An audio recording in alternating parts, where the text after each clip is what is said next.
चंद्रबाबू नायडू अब छोड़ देंगे मोदी का साथ आने वाले दिनों में, क्योंकि चंद्रबाबू नायडू की नजर पूरी तरह से 4 मई के रिजल्ट पर टिकी हुई है।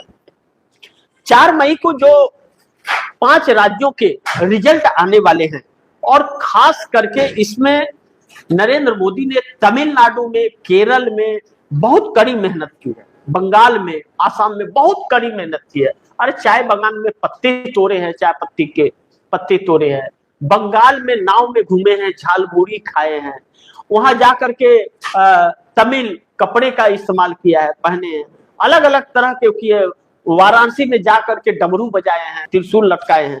यह सब जो किए हैं, इसके बावजूद भी एक्सपोज हो रहे हैं नरेंद्र मोदी, और बंगाल की जनता इन्हें वोट नहीं दे रही है।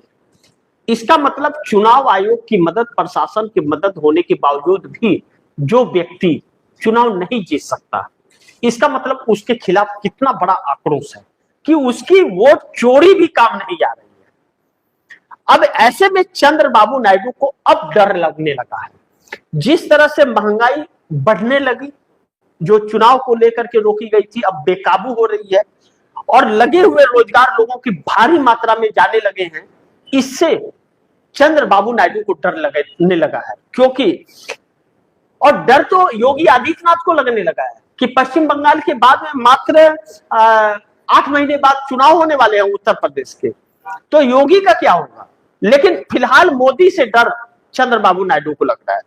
चंद्रबाबू नायडू का यह मानना है कि तमिलनाडु में कांग्रेस और डीएमके की सरकार है और आ भी रही है, केरल में लेफ्ट की सरकार थी तो कांग्रेस की सरकार आ रही है, तमिलनाडु, उसके बाद में कर्नाटक बढ़ रहा है, कर्नाटक में कांग्रेस की सरकार है, बीच में आंध्रा है, उसके साइड फिर तेलंगाना में कांग्रेस की सरकार है।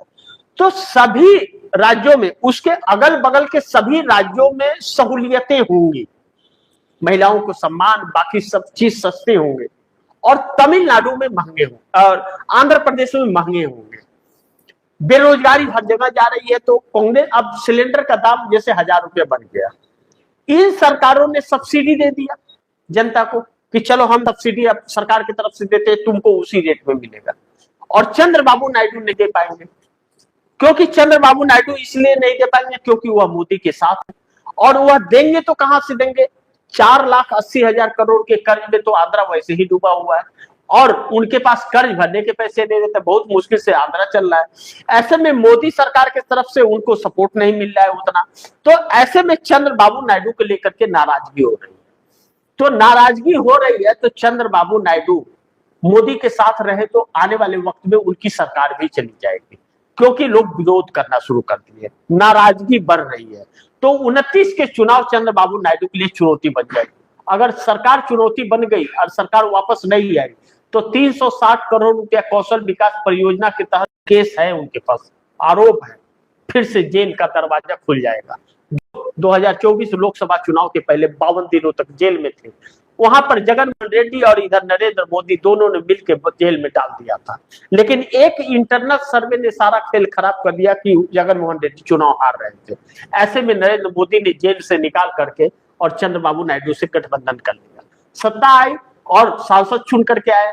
आज 18 सांसद चंद्रबाबू नायडू के, उन्हीं के दम पर सरकार है, क्योंकि 16 सांसद चंद्रबाबू नायडू के और 2 पवन कल्याण के, 18 का नेतृत्व चंद्रबाबू नायडू कर रहे हैं। ऐसे में चंद्रबाबू नायडू से नाराज जनता अगर हुई, जो पहले से ही नाराज है, तो फिर उन्हें अपनी सत्ता और राजनीति बचा पाना मुश्किल हो जाएगा। इसलिए चंद्रबाबू नायडू भी अब छोड़ सकते हैं मोदी का साथ आने वाले वक्त में, ऐसा कहा जा रहा है। देखना महत्वपूर्ण होगा कि क्या होता है।